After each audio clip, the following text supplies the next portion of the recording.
Overnight, investigators have spent much of their time gathering any evidence after that barrage of gunfire.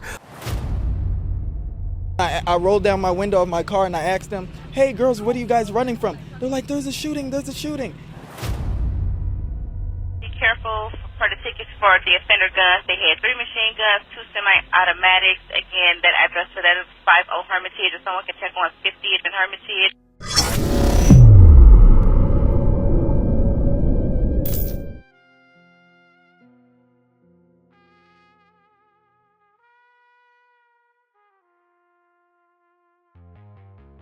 Look like the city talking again.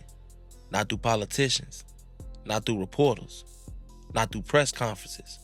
The city talking through sirens, through crime scene tape flapping in the wind, through candles burning on corners where somebody took their last breath. If you listen close enough, the city is saying the same thing it's been saying for years. Pause, because this might actually be helpful. There's a banking app called Current with a bunch of useful features, and one of the main ones lets you access up to $750 of your paycheck early if you qualify. With Current, you get a full set of features like paycheck advance, fee-free overdraft, the bill card, and more. Now, paycheck advance is my favorite, but if you're focused on building credit or just want a smoother way to manage your money, it handles everything in one app. I actually like the app myself, which is why I partner with them. And right now, they're giving away $75 to anyone who signs up using my link or scans the QR code on the screen, Street News. If you scan the QR code, it'll take you straight to the sign-up page where you can create your account. Just go through the normal sign-up step, enter your information, and order your current card. After you complete these steps, you'll see the option pop up to enter my promo code, which unlocks a $75 bonus when you switch your direct deposit. So make sure you go through the full sign-up process so you don't miss it. If you ever feel like managing money is stressful or tight sometimes, it's definitely worth just checking out, because that's literally what it's designed for. Helping people like you stay more on top of their finances. And now back to regular scheduled programming. Because summer ain't even really here yet. The pools ain't packed. The fireworks ain't started. The block party's barely underway. And already, Chicago's first full summer weekend left a trail of blood stretching across the city. Now let's talk about these numbers. Not because they statistics, but they're people. In just one weekend, 72 hours, 34 people were shot. Think about that.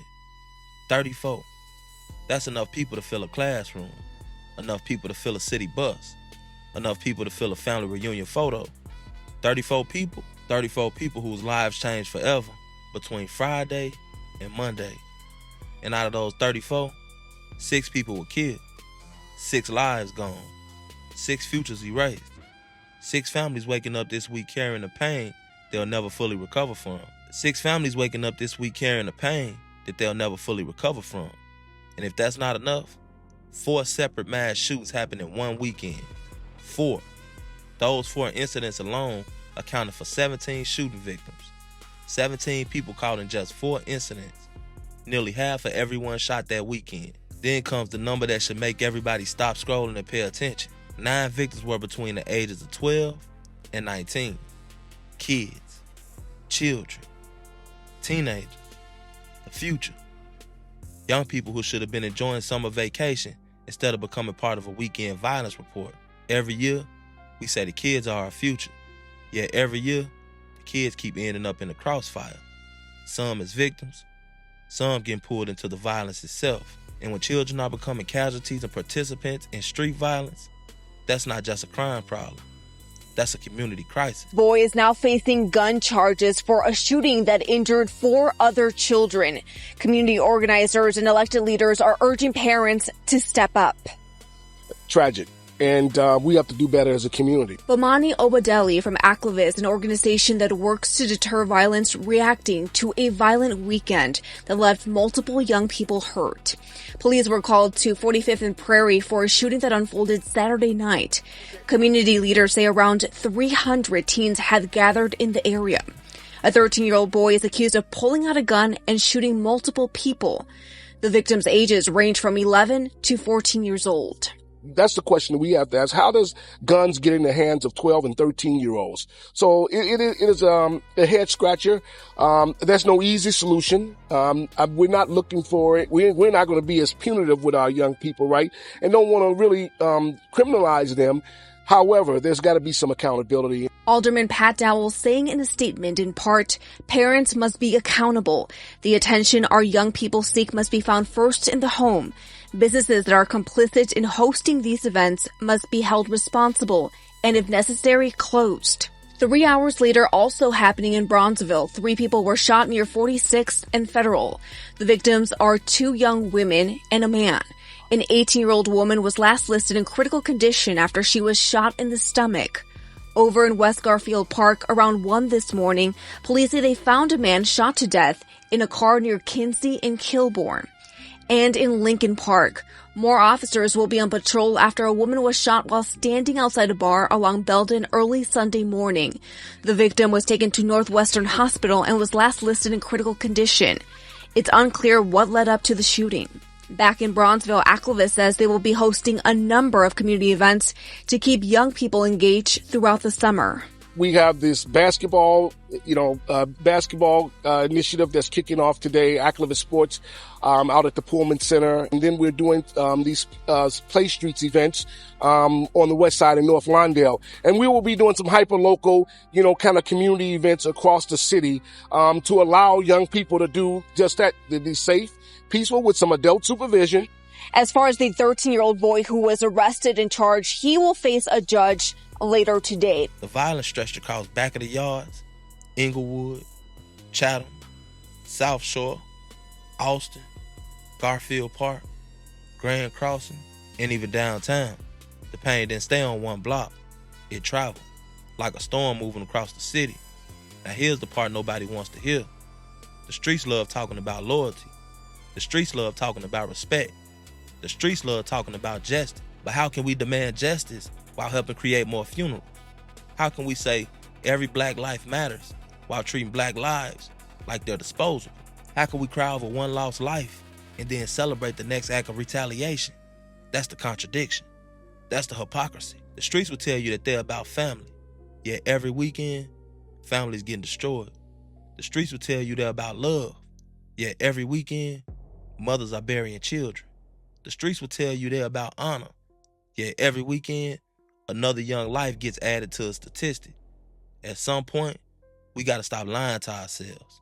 The streets don't love us. The streets don't heal us. The streets don't educate us. The streets don't build communities.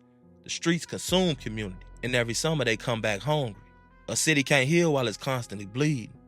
A people can't demand justice while ignoring injustice happening in their own neighborhoods.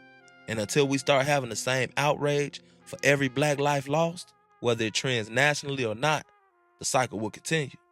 Because these weren't just numbers. This wasn't just 34 shot. This wasn't just 6 killed. This wasn't just 4 mass shootings.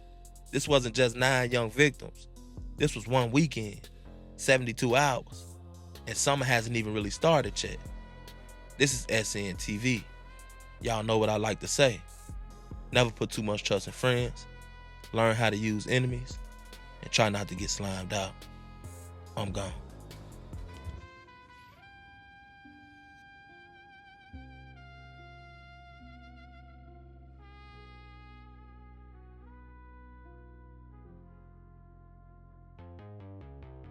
Yards neighborhood, where 2 men are dead and 5 others are hurt after a mass shooting overnight. Our Darius Johnson is live near 51st and Wood. That is where detectives are still investigating what exactly happened here. Darius, what's the latest? Hey there, ladies. Good morning to you. Chicago police and their investigators still remain here on the scene more than 5 hours after that gunfire rang out right here in the back of the Yards neighborhood at 51st and Wood. Now that the sun has started to rise this morning, you are starting to see more neighbors who are coming out. You can see them right there in this live shot. Those people are right there near where all of this unfolded right here in the 5100 block of South Wood. And overnight, investigators have spent much of their time gathering any evidence after that barrage of gun gunfire leaves 2 men dead and 5 others injured. Take a look at this video. Police say it was around 12:30 this morning when 2 armed men approached a group of people standing outside here at 51st and Wood and then opened fire. Here's the warning that went out over police radio shortly after those shots. Be careful for the tickets for the offender guns. They had 3 machine guns, 2 semi-automatics. Again, that address for that is 50 Hermitage. If someone can check on 50th and Hermitage. 3 men and a woman were taken to area hospitals and are expected to be okay. A 23-year-old woman was shot in the head and is currently in critical condition. 2 other men were also critically wounded. Those 2 men died at the hospital. Video from the scene overnight shows a large police presence, multiple victims being treated by paramedics, some of them on stretchers, and dozens of evidence markers scattered throughout the street. Back out here live this morning again, you could still see that police presence. There was a fire truck that pulled up not too long ago. Unclear exactly why they are here at this time. In the last hour, we've seen a child's bike being loaded into the back of a police squad car. Unclear how that may be related to this scene because police have not said anything about there being a child or anyone under the age of 18 being involved in all of this. Another thing that we're noticing at the scene as well, there is a red vehicle that is a little further down. That red vehicle was hit by a silver Jeep SUV. It's unclear how all of that is connected into all of this, but it seems to be just steps away from where those shots were fired. In the meantime, Chicago police have not said anything additionally about the suspects besides the high-powered weapons that they were using, and the identities of the 2 people killed have yet to be released at this time. We're live here in the back of the yards this morning. I'm Darius Johnson. Ladies, back to you. Don, 7 of the 15 people in Chicago shot overnight were under age 19. In one of those Bronzeville shootings, 4 boys were wounded. Young adults were the victims in another shooting, and the alderperson of the 3rd Ward is calling on adults to take action. A Bronzeville resident was driving home and saw young people running down the street a block from his house. And I rolled down my window of my car and I asked them, "Hey girls, what are you guys running from?" They're like, there's a shooting. I said, what? There's a shooting. You know, they're frantic. Chicago police say 4 young teens were shot at 46th and Prairie at 9:39 p.m. A 12-year-old, 2 13-year-olds, and a 14-year-old, all boys, were wounded. Neighbors were enjoying this summer afternoon, surprised to hear there was gun violence on the next block near a church involving children. But now I'm hearing it was 12, 13. So for me, I can only see as just one, condolences and my heart goes out. I feel as an educator myself, young people, that hurts more than anything. My young people, we used to have fun. We want people to go home, everybody to go home to their parents. It hurts deeply. Less than a mile away at about midnight, shots were fired at a group of people partying near the Metro tracks in 47th Street. But then, as I'm steady running, I heard pop, pop, pop, pop, pop. I ran for their life. People tripped, fell, stuff, all type of stuff. Police say an 18-year-old female was shot in the abdomen and is in critical condition. A 19-year-old female was shot in the hand in good condition. And an adult male got himself to University of Chicago Hospital with a gunshot wound to the shoulder in good condition. But we literally just looking for a good place to have fun.